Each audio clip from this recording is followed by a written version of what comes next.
¿Crees que la felicidad siempre deja muertos en el camino? Hoy en Voces con Café tenemos un invitado muy especial, quien llega desde Lima a promocionar su último libro, Todos los muertos sobre mi felicidad.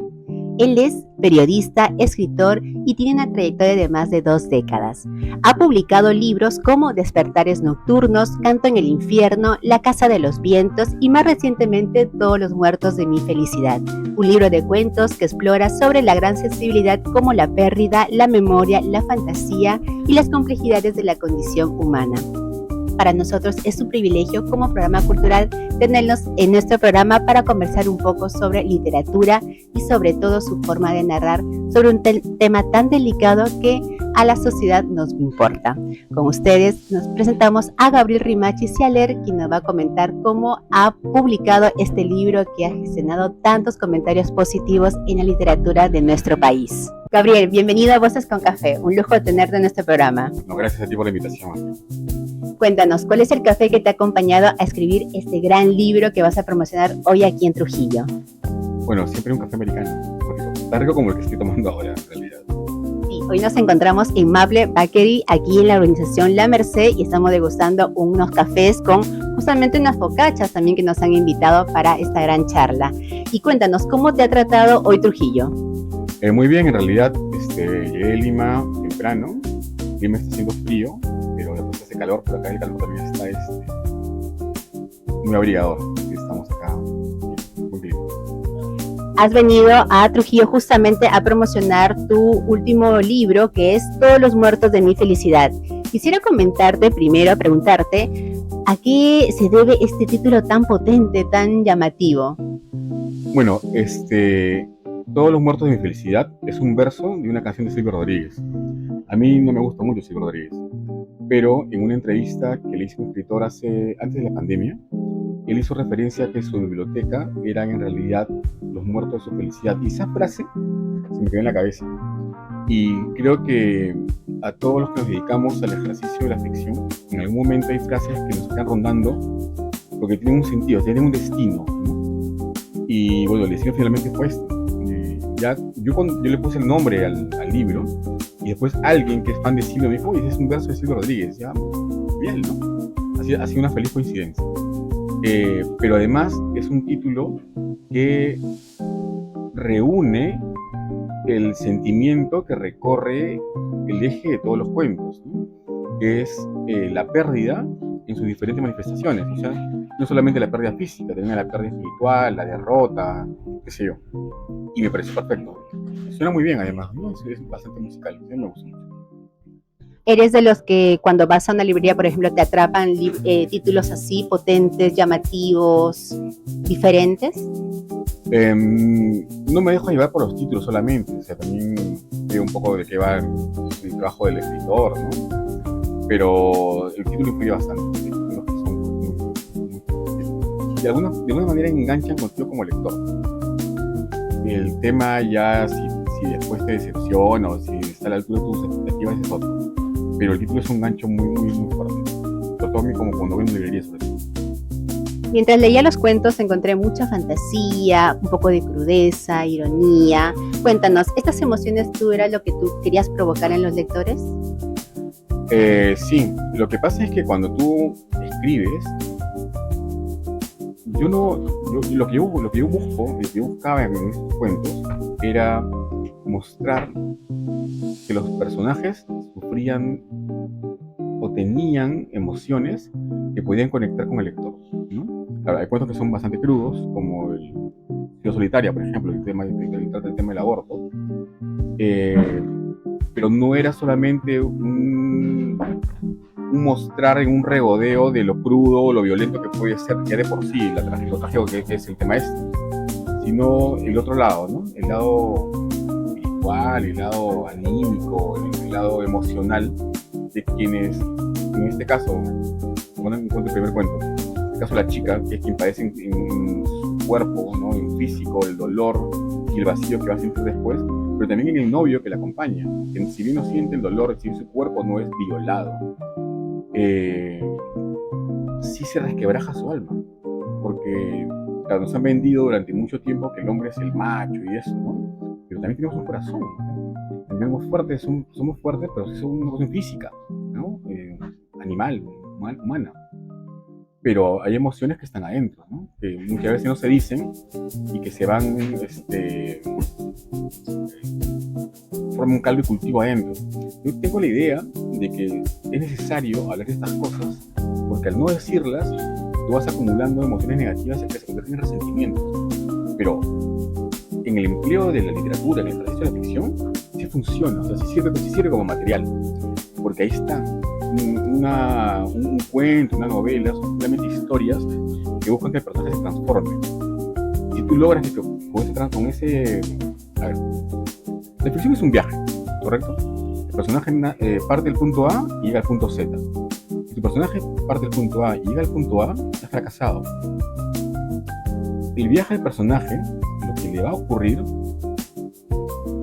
le sucede a él y le produce una transformación. Pero si esa transformación también golpea al lector, entonces ya ganaste. Porque le has mostrado al lector tal vez un lado que no quiere ver, que está ahí en la nariz frente a uno, o que tal vez no quiere ver, ¿no? Como en este caso del primer cuento. Bueno, así más o menos como yo ejerzo mi escritura. De los 9 cuentos, ¿hubo alguno que te costó especialmente escribir o terminar? 3.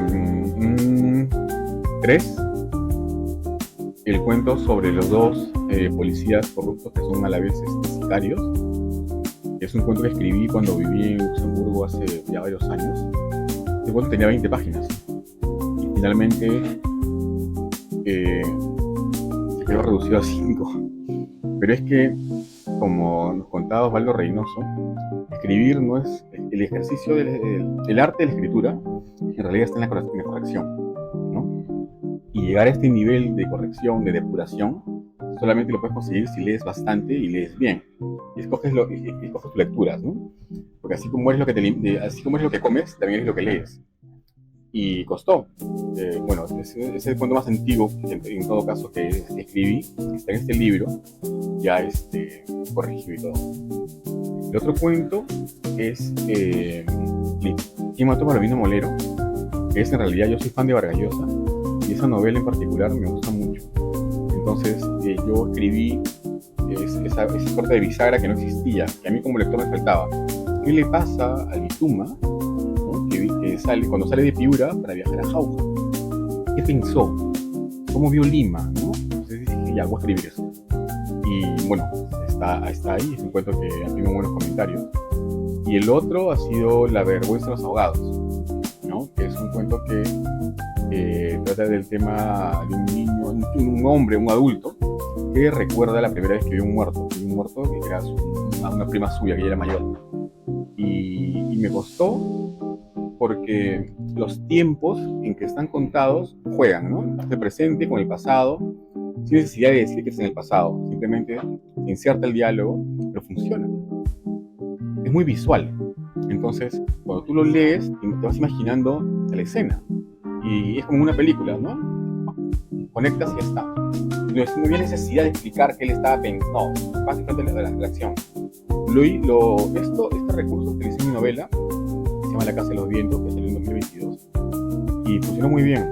Entonces me di cuenta que había una forma de enganchar con el lector que lo atrapaba.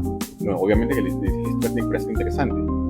Pero además me costó porque toca temas de brujería, toca temas de cómo la familia enfrenta el duelo, pero cómo es que la muerte llega a esta familia, ¿no? Y la celebración. Son los 3 cuentos, digamos, que más me han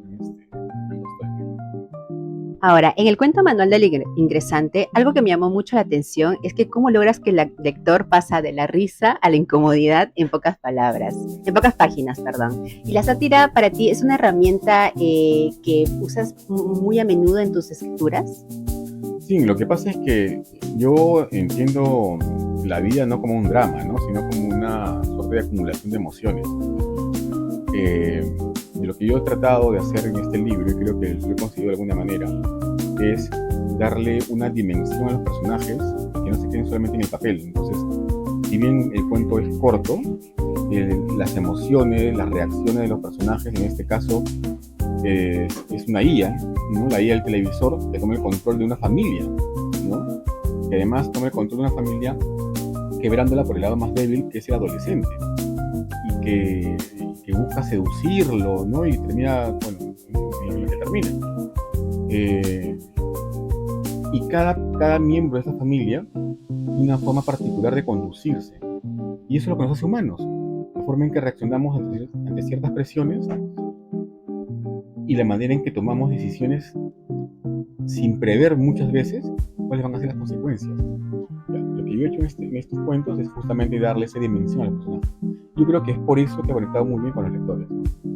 Y claro, obviamente, no sé qué, me ha costado muchos años poder entender cómo funciona esta mecánica, ¿no? Sin necesidad de escribir demasiado, porque a veces basta solamente una acción para poder darle una dimensión a un personaje. Hay un texto de Woolf, donde él cuenta la historia de un delincuente que está siendo juzgado, era un capo de una mafia en Estados Unidos. Y entonces él pone así. O sea, él, en lugar de escribir que el tipo era un tipo muy cruel, violento, que había matado a 1000 personas, simplemente dice, ¿no? Y entonces el juez iba a dictar sentencia y el hombre se puso de pie y parpadeó de abajo hacia arriba, como las aves. Intenta parpadear de abajo hacia arriba. No se puede, pero es imposible. Pero este hombre era tan cruel que podía parpadear de abajo hacia arriba como las aves. Esto ya te saca, mira, una línea, te saca de la dimensión humana y pasa a una cosa animal, salvaje.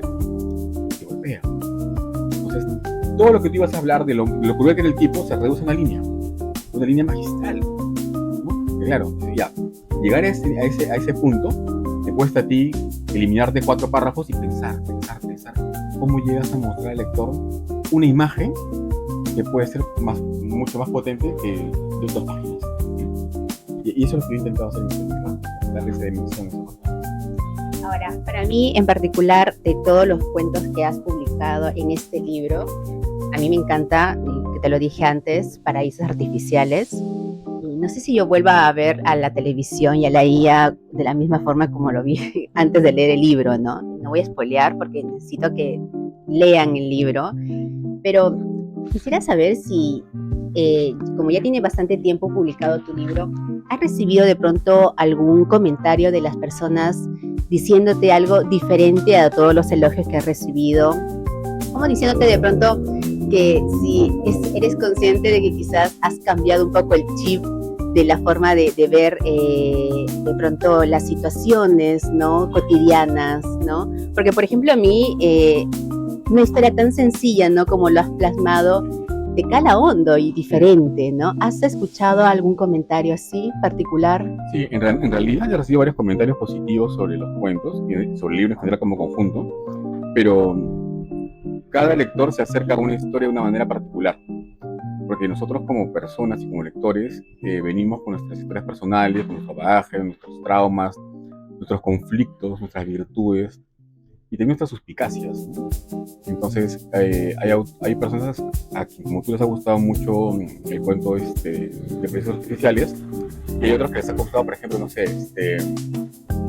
Mesía Hernández, por ejemplo, ¿no? Sí, Ya que tiene que ver con el periodismo y todo esto, ¿no? Pero yo creo que en realidad cada historia, si bien son tópicos distintos, atravesados por una misma emoción, una misma intención emocional,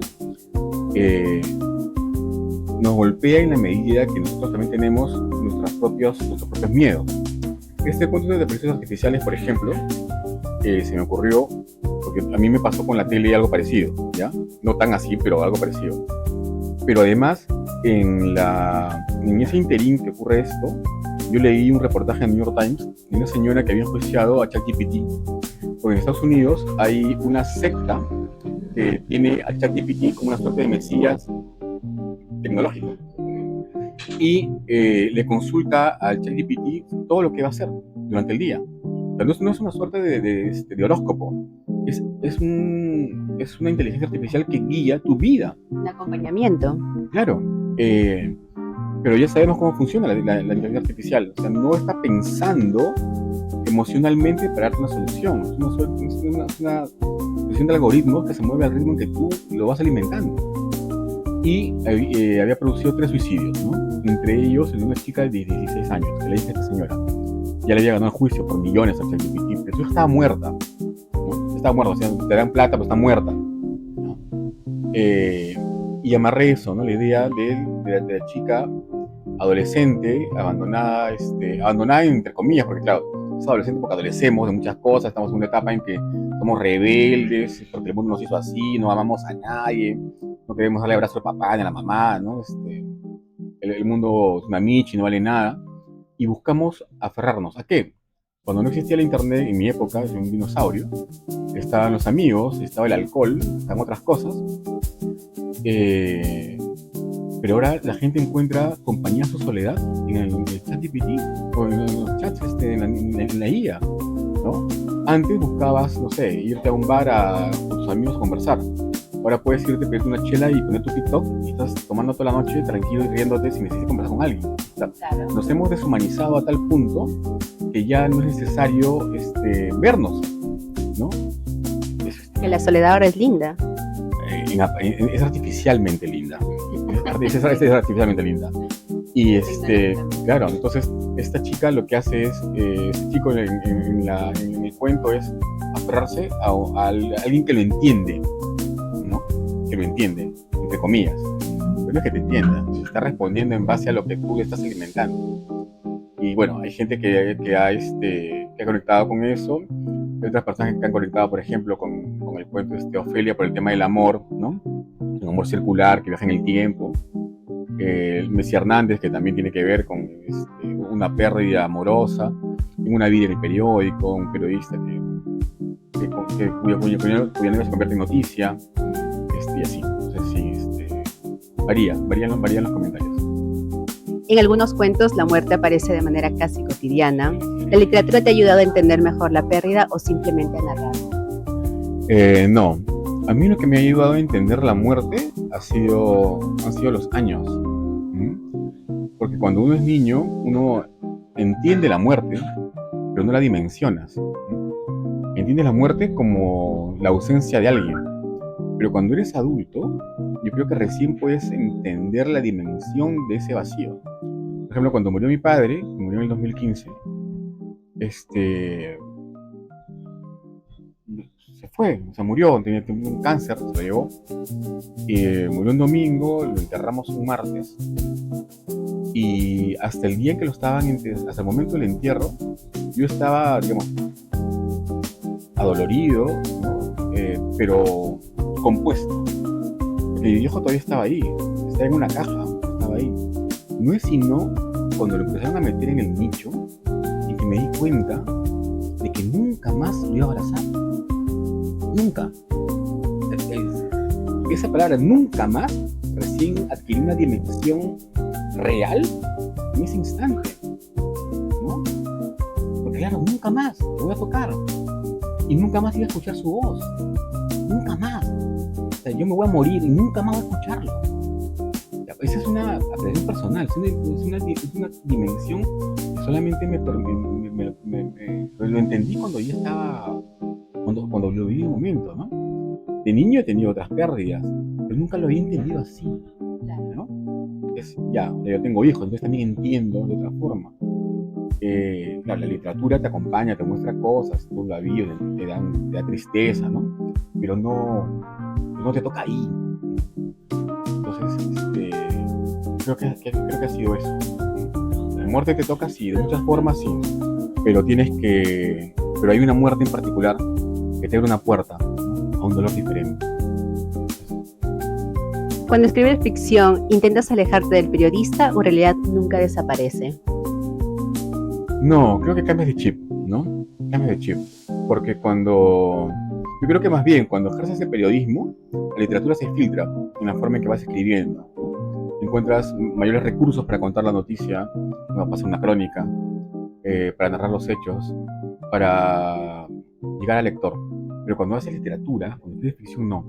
El periodista se va de paseo, ¿no? Porque eres tú, con todas las lecturas que tienes en la cabeza, con todos los recursos que has visto que se utilizan y que están al servicio de lo que tú quieres escribir, para poderte a sentar a contar lo que quieres contar, ¿no? Por eso es que cada uno podríamos poner el tema, no sé, la primavera, y cada uno tendría una forma distinta de contarlo, ¿no? Porque lo vas a contar desde tu formación, desde tu visión particular del mundo, desde tus lecturas, pero también desde tu voz, ¿ya? Y sí, eso es lo que cambia completamente, ¿no? Yo me siento escribir al menos y el periodista se va de paseo. ¿Y qué te permite la ficción que el periodismo no puede ofrecerte? Profundizar en las emociones, desarrollar diálogos, darle más sustancia a la acción, llegar más al lector. El periodismo te informa, pero ahí está, la literatura te conmueve, tiene ese poder de, si quieres, manipular la emoción del lector, conmoverte, ponerte a pensar, ponerte a dudar de ciertas cosas. Ese es el poder que tiene la ficción. Puede cambiar tu forma de ver las cosas, puede cambiar tu mentalidad, y puede mostrarte aquello que, como te comentaba hace un momento, lo tienes en la punta de la nariz y no lo habías visto, ¿no? Ciertos temas que creías que no podías entender están ahí explicados. Hay una novela de Coexí que se llama Desgracia, de un viejo sabio que se va por una acusación de acoso sexual, que le dan un año sabático, justo un año que se va a jubilar, y se va a Sudáfrica.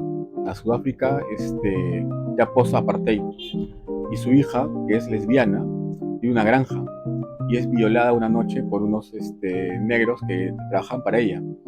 Y cuando va a ocurrir esta violación, a él lo meten en una tina y lo llenan combustible y lo prenden. Entonces él se logra salvar, y cuando sale le dice a su hija que por qué no los denuncia, y ella dice que no, porque es parte de su cultura, ¿ya? Entonces, ese hecho a mí me chocó mucho, ¿no? Pero claro, nuestra reacción latinoamericana, por nuestra cultura, nuestra formación, nuestra forma de ver nuestro mundo es diferente. Pero ya no, pues tratas de entender otra cultura, otro tipo de entender otra sociedad, ¿no? Pero esas son las cosas que te dan lectura. Igual, Ana Gabriel, ¿qué tal te está pareciendo todo? Riquísimo, muchas gracias. Me café está riquísimo, la focaccia riquísima, así no voy a almorzar hoy día. Bueno, seguimos. Entonces, cuéntanos, ¿consideras que tu trayectoria como periodista te permite poder escribir de estos temas con madurez? No, yo creo que lo que me permite escribir con madurez es en realidad mi formación lectora. Uno no puede ser escritor si antes no es un gran lector, pero ser un gran lector toma tiempo, implica ir a bibliotecas cuando no tienes que comprarte los libros, que es lo que más ocurre. Los libros son caros en el Perú, y leer mucho. Osvaldo Reynoso decía, ¿no? Hay que leer mucho y vivir mucho. Y claro, la edad te ayuda en eso, ¿no? Pero sobre todo es la lectura, no lo veo otra cosa. Bueno, te comento que la gente ha dejado preguntas para que lo puedas responder, ¿sí? Empezamos con Claudia Vázquez, pregunta, ¿tus historias están basadas en vivencias?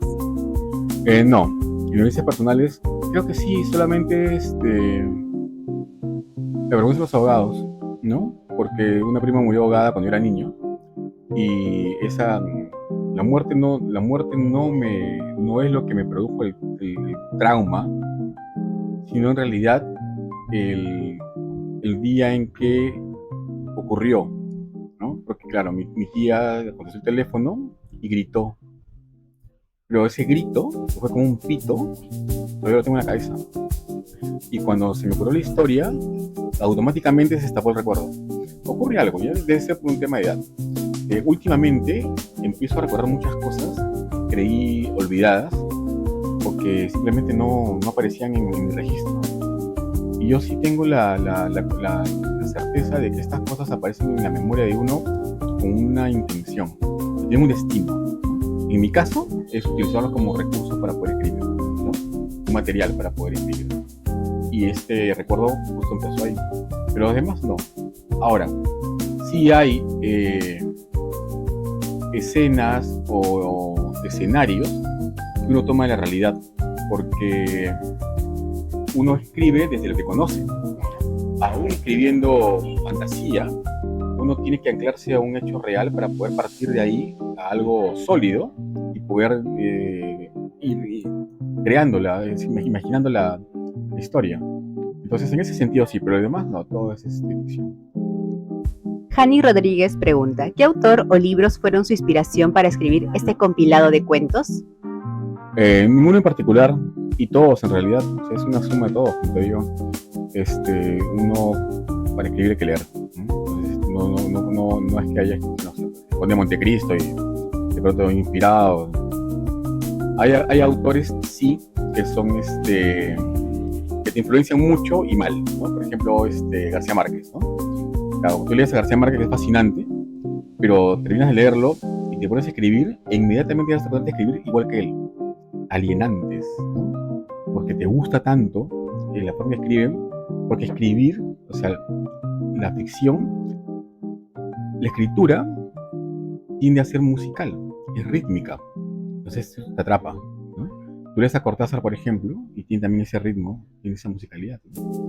Sí, pero después no, o sea, no hay ningún libro en particular que me haya en todo caso influenciado para escribir este libro de cuentos. Ana Suárez pregunta, ¿qué libro estás leyendo actualmente? Ahora en realidad, poco, estoy leyendo muy poco. Estaba más bien en mi parte periodística viendo las noticias de las elecciones, ya me tienen harto. Ya por fin votamos pronto y se acaba todo este drama. Porque ¿Se acaba, de verdad?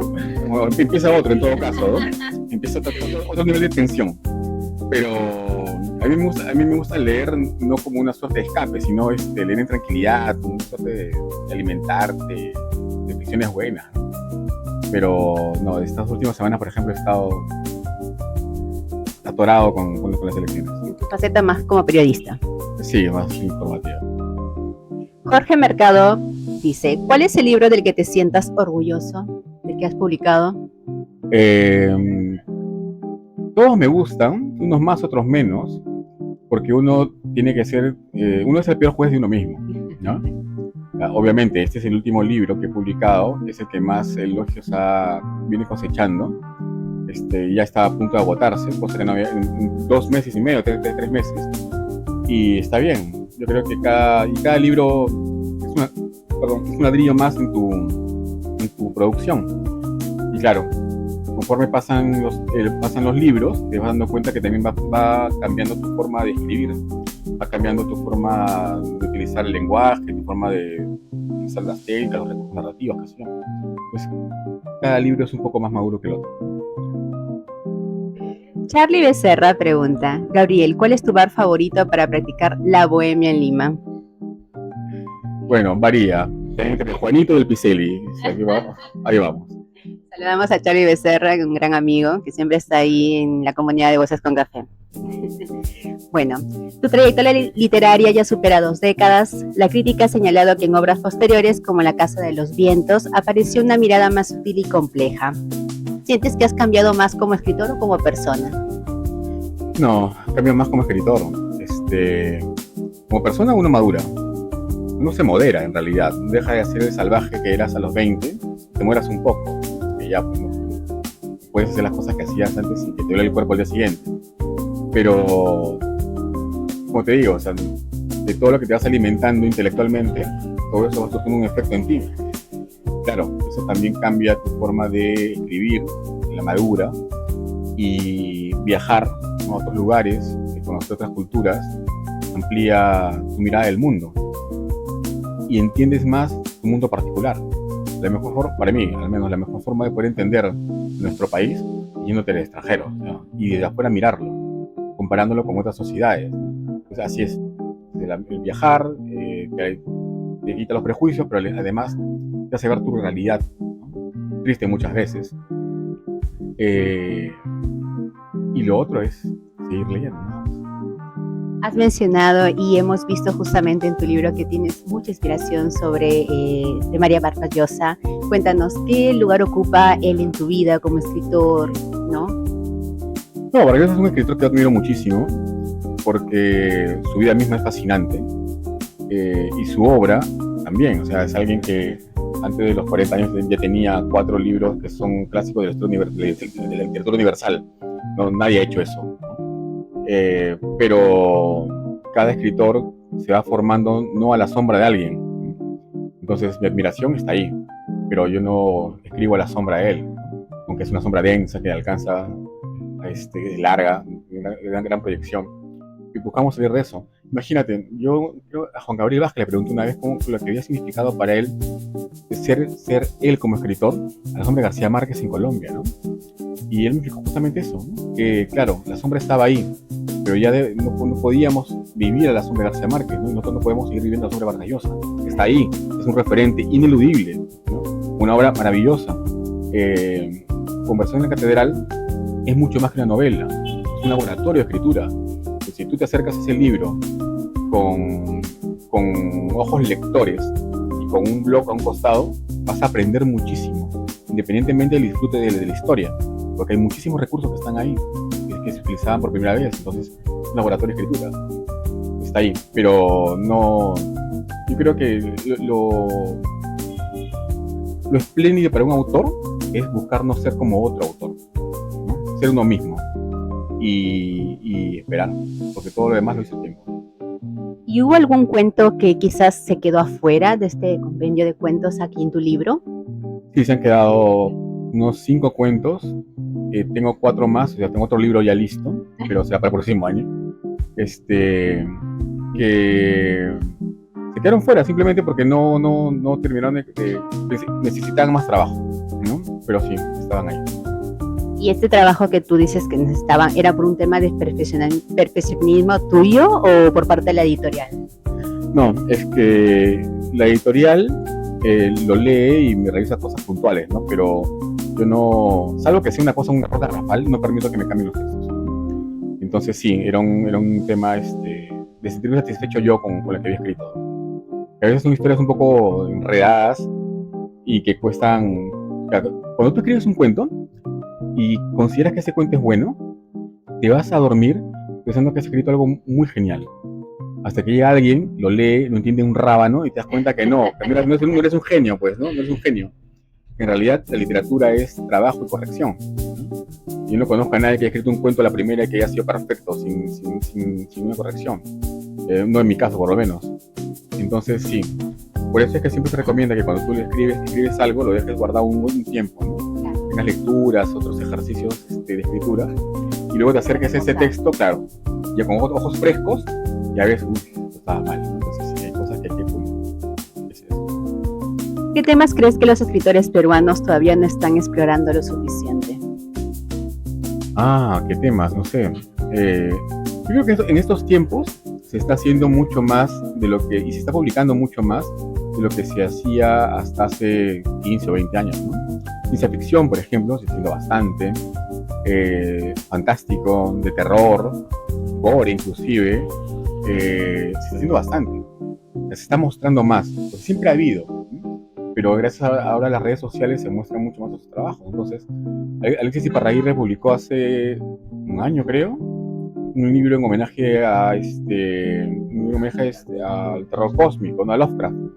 Entonces te das cuenta que hay gente que está trabajando estas temáticas, pero que no se muestra porque simplemente o no es comercial, o la sombra de Vargas Llosa, que es ese realismo que ha sido tan imponente e imperante durante 50 años, no se ha alcanzado, porque la literatura peruana es básicamente una literatura realista, ¿no? Así como durante un tiempo se buscó que la literatura colombiana hacía realismo mágico, no se puede. Hay gente que está haciendo otras cosas, hay escritores que están explorando otros espacios, pero el mercado editorial determina finalmente qué es lo que van a leer los lectores, cosa que está mal. Claro. Y hay que reconocer además que el Perú es un mercado pequeñito, muy pequeñito, en comparación con los demás países de América Latina. O sea, tú comparas, no sé, Argentina con Perú y olvídate, estamos a distancias enormes, ¿no? Yo me acuerdo el año pasado me invitaron a presentar mi novela en México y salí a la esquina del hotel, estaba en la colonia Roma, y el kiosco de la esquina tenía 200 libros de biografías de AC/DC y de, no sé, 2000 bandas, ¿no? Y esa producción es porque hay gente que lo consume. Pero yo voy al kiosco de mi barrio y solamente encuentro los cuchillos de cocina, las recetas de trove, las recetas de ceviche, ¿no? Y el pollo a la brasa, y el gran chef, su mandil y nada más, ¿no? Y para de contar. Entonces, sí te das cuenta, por eso te digo que a veces viajar es muy bueno, pero mirar hacia tu país a veces te da cierta tristeza, ¿no? Porque te das cuenta que hay cosas, la cultura es tan amplia, es tan grande, llegas acá y todo es tan chato, tan mediocre, tan limitado, y cuando quieres despegar te ponen trabas y no puedes hacerlo, y realmente terminas acostumbrándote. Ese es el problema. El problema es acostumbrarte a la idea de que no puedes ser mejor, ¿no? Mira nada más, ¿cuánta falta hace, no sé, en todo el país la gente por lo menos una vez en su vida vaya a escuchar ópera, ¿no? Vayan a ver buenas obras de teatro, vayan a ver buen cine nacional, no solamente Perdidos de Amor, 1, 2, 3, 4, ¿no? Sino buen cine de verdad, ¿no? Que no se, por supuesto que se puede hacer. Se hizo en los 80, se hizo en los 70, se hizo incluso en los 90. ¿Por qué no se hace ahora? ¿Por qué tenemos que ver siempre las mismas estupideces en la televisión, en las telenovelas peruanas? Siempre es lo mismo, se gira en torno a lo mismo. La chica pobre que se enamora del chico rico, la enamorada del chico rico, que la cela, y solamente cambian los personajes. Todo es lo mismo. Mira, Al fondo y sitio tiene 12 años. ¿Ves cuántos capítulos tiene Al fondo y sitio? Tiene 2354. Tiene más capítulos que One Piece. ¿Ah? Más capítulos que One Piece. Y sin embargo es la misma vaina. Te da risa. Porque ya te acostumbraste a esa chatura mental y no sales de esa estructura. El elefante puede crecer alrededor de un cerco de 2 metros. Y cuando es adulto, tú se lo quitas, el elefante no se va a mover jamás esos 2 metros. Eso pasa con nosotros. Es una lástima. Bueno, vamos a cambiarlo también. Creo que lo mejor que le puede pasar a alguien de nuestro país es salir del país. Sí, es salir, pero... Y esto es un tema, esto lo voy a decir a nivel personal. Yo creo que sí, lo mejor que te puede pasar es irte. Pero ¿sabes qué? Yo creo que tienes una responsabilidad con los tuyos, ¿no? Es volver e intentar cambiar algo, alguien, cambiar algo, o sea, aportar para que esto deje de ser una olla en la cual todos busquen salir, no se convierte en un lugar donde todos puedan crecer y desarrollarse, ¿no?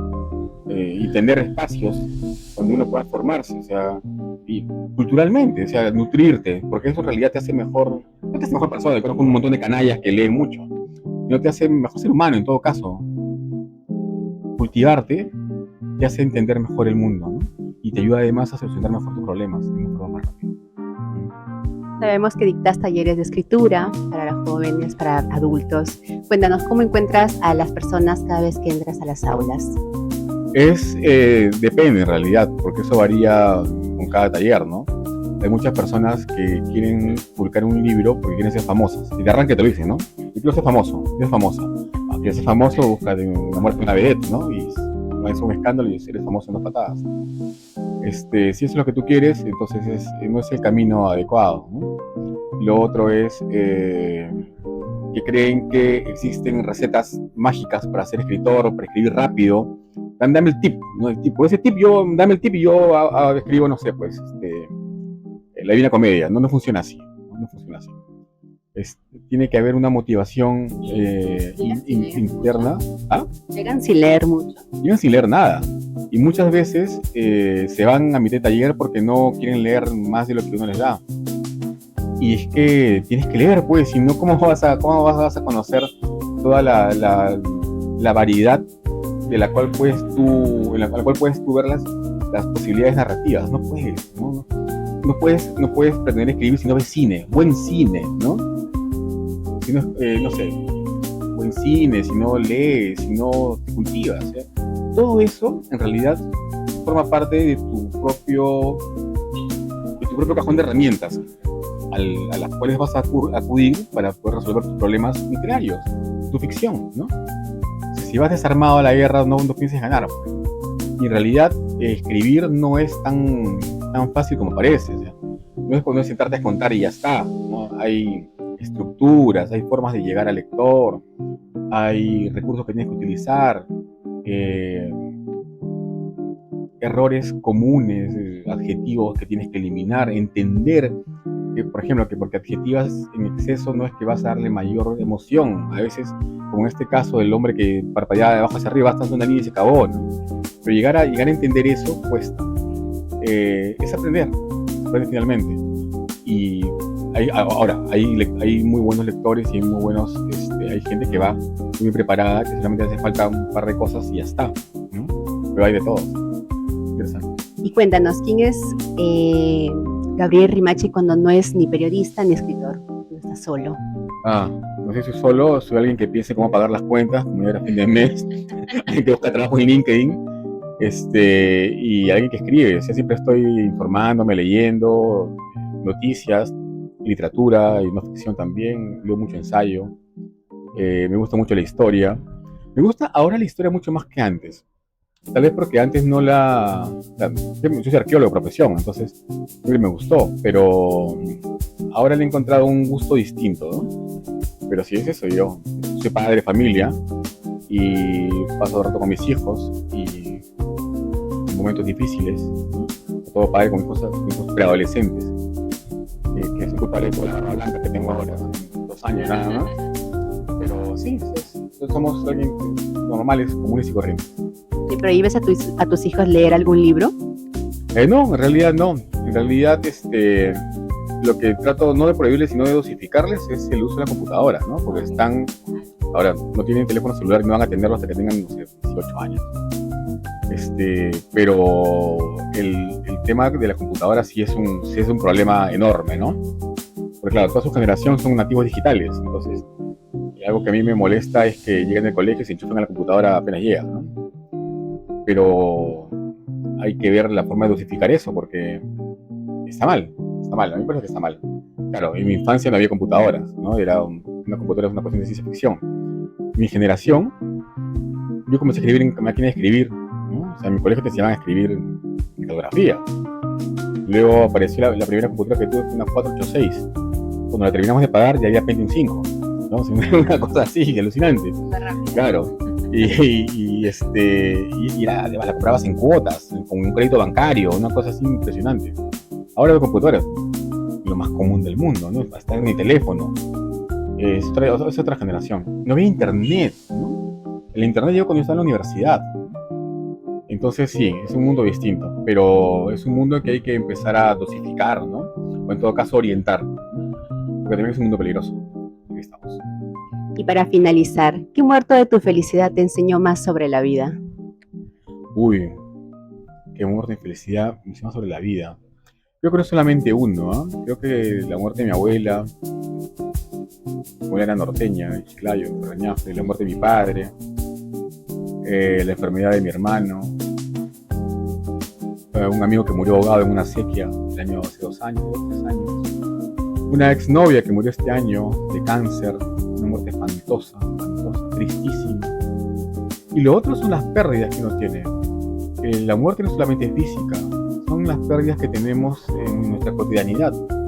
Amistades que se rompen, amores que se pierden, amores que han sido para siempre hasta que se terminan. Luego vuelves a amar otra vez para siempre, hasta que se termina.